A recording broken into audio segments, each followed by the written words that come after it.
Alone in the meeting room again, my head swelled with the idea of being responsible for the direct death and misery of close to 250,000 people and indirectly affecting the lives of millions more. On the flip side, logically speaking, if we do not end this swiftly, that number will balloon upwards with no end in sight, so this would be the best way forward.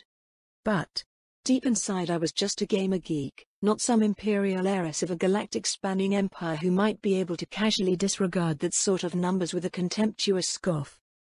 For reasons unknown, when Cryptora told me the number of estimated casualties, it made me recall the vague, horrible scenes I saw back in the activation chamber when pressed by Thabrus.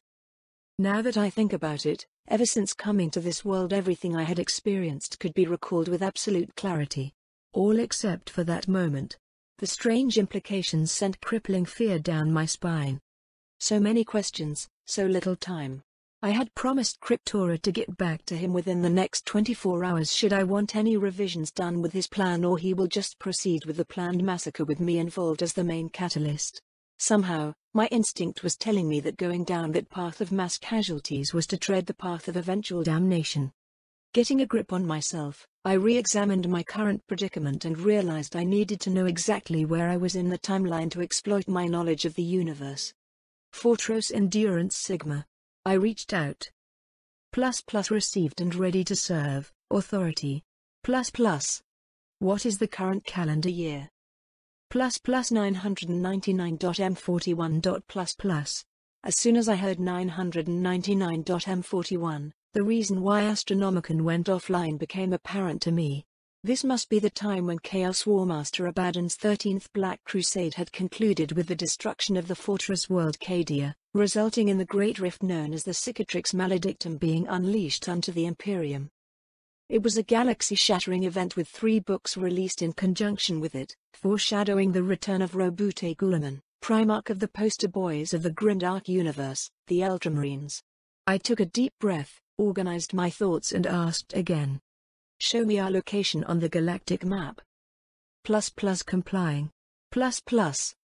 There was a delay before a 3-dimensional map of the galaxy materialized in my mind and my jaw dropped.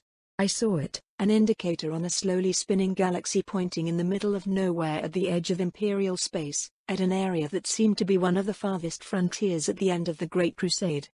Location, Subsector Terminus Obscura, Externus System, Planet Nusquam.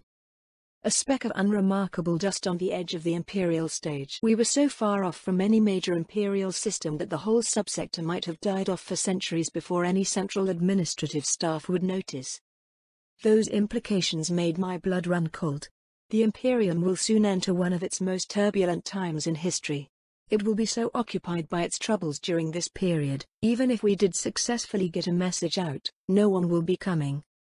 Cut off from the rest of the Imperium, suffering from a civil war with a decisive apocalyptic battle happening soon, not to mention a looming renegade space marines threat and more. Even if we survived all that, this world will be so weak it will just fall over if any more horrors from the hostile galaxy came forth, and my instincts were screaming just that, more horrors are coming.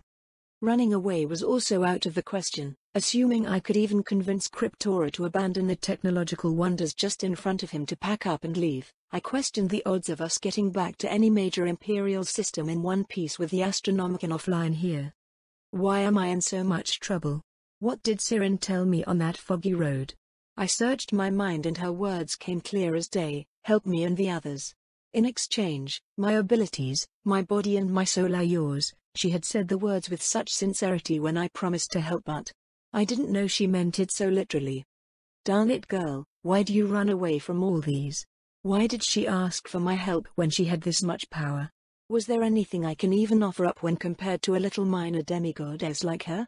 I have got nothing but a heap of cheesy gaming experiences and a boatload of pop culture stuff to show for throne's sake. I felt cornered, my core shaking at the looming crisis. A sense of existential dread started creeping over, making me want to curl into a ball and cry. This feeling was eerily reminiscent of a familiar anime scene, where this boy who was the pilot of the most powerful mecha in his world, despite the power he wielded, always succumbed to his emotional weakness and did not pull his weight. I remembered scoffing at such a scenario, but now that I was smacked right into one, it sure isn't fun, is it? Baka Shinji. Am I losing my mind? What if I had been SYRINE all along and my gamer geek life was a dream instead? Do I have any proof that my old self ever existed? Suddenly doubting both my past and present, I tried recalling the details from my gamer geek life and found that while my memories of them were vivid, they felt somewhat faded from my current point of view. Was it because of my current transhuman level of senses? This world seemed so vivid, so beautiful. A beautiful yet grim world. Wasn't there a song from that anime with the title of Beautiful World? Feeling depressed about the grim situation, I tried to mentally recall that song in my head. First, the theme came back slowly, then the melody. Bit by bit it gathered, and before I knew it the song was perfectly replicated and repeating itself in my head. Beautiful world, beautiful boy. The song went. Somehow hearing the music in my head calmed me down. Since this song exists, so should my past. Can I play it in the physical realm? Will this count as piracy across dimensions? Desperately needing a distraction, I looked for solutions for the technical challenge at hand, and the formidable intellect locked within me started working. It seemed like I had an instinctual level of understanding of the technologies in this world. After some tinkering, I linked up with the cogitators of the fortress and did the data processing of converting thoughts into sound. A myriad of tweakings and data conversions later, a digital record of the song was successfully created and stored in my pendant. Play sound data beautiful world.mp3 on local speakers. Complying. Will it play? Suffice to say this was not a real MP3 file, I just labeled it as such for ease of self-use. If this worked, it might be the first known case of plagiarism across dimensions and time. I held my breath. The speakers came to life, and as if magic, a remastered copy of the music started playing perfectly in the meeting room. Beautiful world. It played. It played. I sighed and slumped on my chair, losing myself in the familiar song that echoed in the meeting room, letting my intellect work to passively optimize the acoustic quality until it hits the right spots. Warm tears would be flowing down my cheeks now if not for, regardless, keeping my composure in check. After calming down, my survival instinct kicked in and my mind started moving again. I realized now was the rare precious moment I could sit down and think. From my experience, once something massive in life starts, you will just get sucked right into the center of the maelstrom without time and space to reflect on what to do. So I did exactly that, abusing my ability by spamming thought acceleration to review what I had known so far again and again. A lot of critical questions began to surface as I took an in-depth review of the current situation. Take the opposition forces for example. Both the armed men and marines who attacked us did not look tainted by chaos by any stretch. I had also by this point dug into the available reports inside the database of the fortress on them and found no clear evidence of the rebels renouncing the Emperor or pledging their allegiance to ruinous powers. So while working with a suspicious group of space marines might be their biggest sin here, to label all the people on the opposition as heretics without reserves might be too hasty of an action that left no room for any other recourse. As to why Cryptora was directly calling them heretics, well, he is from the Mechonicus, and anyone who deprived a member of the Mechonicus of new toys is a heretic from their point of view. I chewed on the situation, digesting and looked closely at it until a rough way out of this dire predicament could be seen. But it was riding on so many knife edges I winced by just looking at the end product. First, I will need to work on minimizing human and hardware casualties in the upcoming battle. As massive as this planetary civil war was, a sense of foreboding told me it will be nothing compared to what was looming in the future. My best odds of moving forward would be having as many layers of stuff between me and the cosmic horrors which were no myths in this universe. After all, being cut off from the rest of the Imperium with an active psychic beacon would be like walking alone in the middle of the night in a death world forest infested with apex predators with a huge lantern in hand. You are basically expediting your own demise. On the other hand, shutting down the beacon presented too many complex questions and would need a thorough review. I needed to leverage my position and knowledge of this universe to engineer an optimized outcome, or else I might suffer a fate worse than death. That scenario was again not a myth in this world. With my mind made up, I accessed the fortress communication network. After some guesswork, I connected myself to the Vox unit that most probably belonged to Neandra. It connected, but no reply came. Neandra? I asked on the Vox. SYRINE? How did you? Never mind, what do you need? Somehow I was enjoying the assassin sounding flustered more than I should. A good thing was with, regardless, None of my smugness will ever show. I need to talk to Inquisitor Thorn. Kindly arrange for me a Vox communication with him. That can be done. By the way, the representatives of Adeptus Sororitas are still here and they wish to talk to you again at your next convenience. Neandra replied. Didn't they leave some time ago? They had a change of plans at the last minute, only their shuttle had left the fortress to fetch more of their people over. So Alisaya and her companions were still here. Guess I was blindsided by the message log their Aquila lander had left the fort. Very well, when can my Vox call with Inquisitor Thorn happen? Hold on, attempting to get him now. A moment later, Thaberus' stern voice entered the chat. Yes? Asked the Inquisitor. As ever he cut straight to the point. Sir, SYRINE is on the line and she wishes to speak with you. Neandra out. Her exit of the Vox was signaled by a system chime. Well? Inquisitor, I have some critical information regarding our situation and wish to discuss them with you. I said. Interesting. I am with the governor now to formally endorse her legitimacy as the sanctioned ruler of this planet and review their actions to regain control. That would mean he would be at where Cryptora would be. Are you aware of the Archdominus plan? I asked. We had a brief talk. I was pleasantly surprised he did have something concrete to show way before the promised dateline. Thank the throne for competent allies, this saves so much time. So, do we discuss what I have to share now? Better not. Security issues aside, I have a few matters to attend to now. Either way, I plan to see you tomorrow morning. In that case. I hesitated a bit before asking, may I inquire, are those psychers orbiting the planet your people? If so, can I please ask you to bring one to see me? Preferably one who is familiar with the perils of the warp. There was a slight pause before he answered. Very well, I will see what I can do. That knowledge was acquired when Aradus and I were making contacts with other Imperial worlds. Back then I had sensed some peculiar existences that were too near to be on other planets.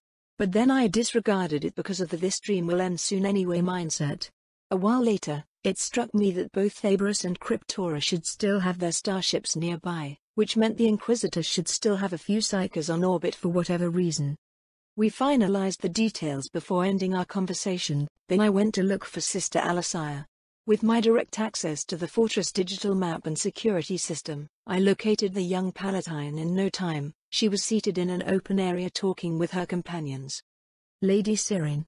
Alisaya saw me from a distance and stood up, prompting the other two sisters to hastily stand up as well. Something about how they looked tenser just by my mere presence did not sit right with me, but there was little I could do about it. Alisaya, I said, intentionally skipping her title in an attempt to make things sound more casual, you were looking for me?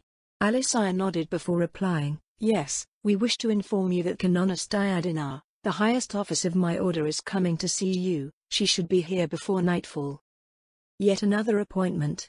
I got a feeling things will get a lot busier before calming down. 5 aircraft were speeding through a rapidly darkening purple sky in Delta formation. An Aquila lander escorted by 4 Lightning Air Superiority fighters hinted how important the personnel it was ferrying was as it cut through the air with haste to its destination. Inside the passenger compartment of the Aquila lander were 3 senior members of the Adeptus Sororitas. Seated in the middle was a hooded woman wearing an ornate set of power armor covered by an elaborated cloak. The woman had delicate yet stern features. She looked to be in her early 40s, but she had actually been serving her order for more than 7 decades. Deep in thought, the woman's eyes were downcast while her right hand autonomously pushed on the beads of a set of intricate prayer beads with a shining symbol of the Ministorum attached on a golden chain. Seated beside her were 2 of the best Celestian sisters the order had to offer. One of the sisters was carrying a long object wrapped in silk cloth and sealed with a myriad of ancient-looking purity seals. The hooded woman muttered in silent prayers as she moved the prayer beads with practiced ease, even with a gloved hand. At times her sight wandered to the object covered in silk cloth. Just half a day ago she had rushed back from the front line to fetch it from their monastery after receiving the coded message from Wellmana, the sister Dialogus she had sent to accompany Sister Alisaya to verify something very important after hearing her dubious report. Young Alisaya was very recently promoted to the rank of probationary palatine due to heavy casualties, and thus, in accordance with the tradition of their minor order, was briefed on the hidden legends of their order's founding and to be on the lookout for a certain prophecy. The Order of the Shining Beacon was an ordo militant minoris of the Adeptus Sororitas founded from a small splintered group that originated from the Order Majoris of our martyred Lady around 1,000 years ago. Legend has it the founder of the order was an unnamed Celestian who ended up alone on the battlefield assaulting a stronghold during one of its many crusade wars. Cut off and surrounded by enemies, she vowed to sell her life dearly by making a last stand and fighting late into the night. Long out of bolter shells, the unnamed Celestian nonetheless fought on until even her chainsword finally broke. In the delirium of her supposed final moments, a shining figure with a sword appeared out of nowhere and fought by her side. It was said the radiant stranger fought like death incarnate and swiftly cut down all the enemies surrounding them, but yet more enemies approached. But the shining figure cared not. Like vengeful lightning, the figure went around and soon dispatched all of the enemies with contemptuous ease. After it was done with the grim task, the mysterious figure stood still and looked at the befuddled sister. Even in her miserable state, the Celestian still remembered her mission, so she pleaded to her mysterious savior for help to carry out the Emperor's work. The figure contemplated for a while before asking her to fulfill a promise in return. The Celestian considered her odd circumstances. Putting her mission first, she promised the mysterious figure she would do any future biddings as long as it does no harm to the Imperium and only after they took down the enemy stronghold together. The shining figure nodded and agreed to her ridiculous proposal but asked her to rest, citing her assistance was not needed. Wounded and totally exhausted, the Celestian fainted while watching the figure walk towards the stronghold alone. When she finally regained consciousness, the Celestian found herself on top of the enemy stronghold with a mountain of slain enemies below her and a large master-crafted sword in her hands. After briefly returning to her order as a celebrated hero with a mysterious sword, the unnamed Celestian was soon receiving visions for the mission she had promised to fulfill. She was instructed to leave and start her own order at a faraway corner of the imperial frontier.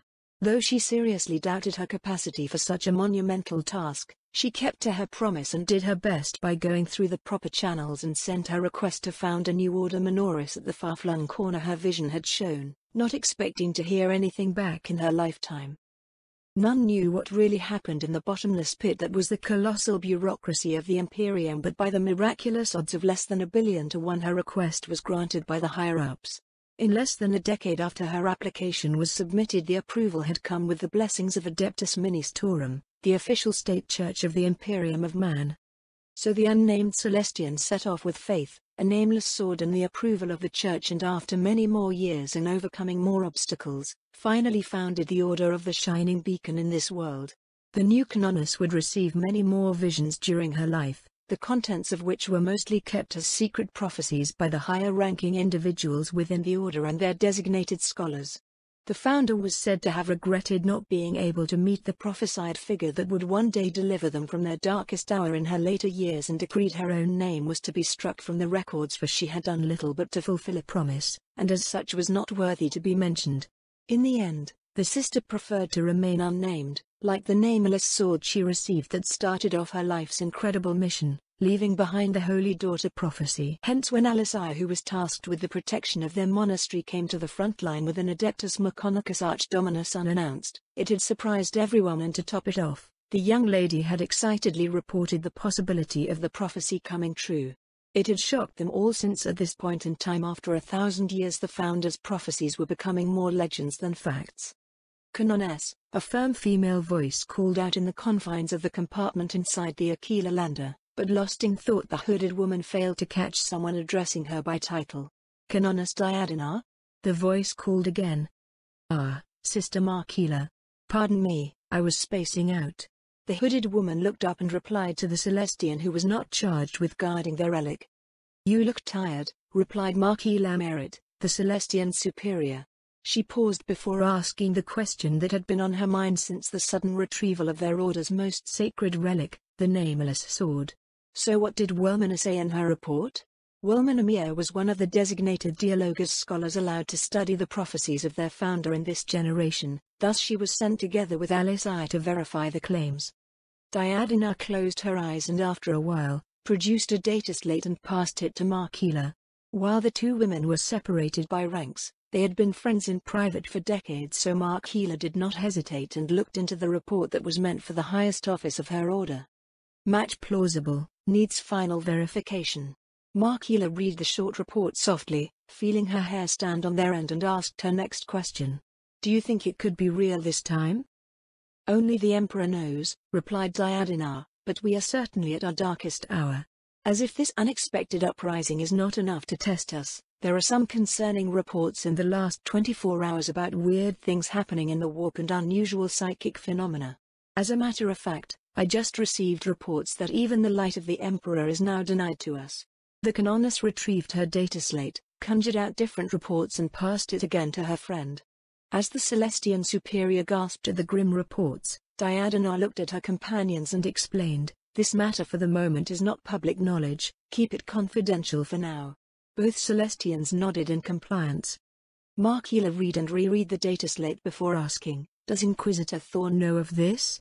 Diadina retrieved her data slate before replying, of course, he had personally verified it with me on this matter. Speaking of which, the Holy Daughter candidate is actually under his care at the moment. Thaberus Thorn had just very recently arrived on the planet in hot pursuit of several suspicious cults and found himself in a civil war. Trusting neither side of the conflict, Thaberus had instead contacted the sororitas to work with them and had been operating clandestinely for a while before just coming out to endorse the governor of her legitimacy. To think, the rebels actually had renegade Astartes working behind the scenes for them, Markila remarked with great distaste, righteous fury blazing in her eyes. It seems the arrival of the candidate had forced their hand, but, said Canoness Diadina before trailing off, unable to hide the grimace in her voice before continuing in a whisper, the most unfortunate thing had happened. A group of rebels led by renegade Marines had successfully ambushed her, and it is said she is suffering from amnesia now because of it. Even with her many decades of practiced straight discipline in the Order, Celestian Superior Markila could not hide her shock upon hearing the terrible news and blurted out her thoughts, thrown on terror. Have we already failed when it counted the most? That. I am afraid I have no answer, Canoness Diadina confessed. The fortunate news is she is reported to be still coherent and functional as a person. Lastly, there is this mention that she had gained access to the inner sanctum and an arcane device believed to be a psychic beacon was activated. Inquisitor Thorn had also verified this with me, but since most high-functioning psychers had been bedridden of late, this is still under investigation. Markila went quiet for a while before asking, none of the Founder's legends and visions had ever mentioned of such a thing, but it bears an eerie resemblance to our Order's name. Could it be the true purpose of our Order is to protect the beacon the supposed prophesied Holy Daughter had activated? That this happened right as we lost the light of the Emperor could not have been a coincidence. Again I know not, replied Diadina. I can only pray to him on holy terror this trip will grant us the answers to all these. The Canoness involuntarily looked at the relic again and sighed softly. Join me in prayer, sisters. Let us seek strength and guidance from the Emperor.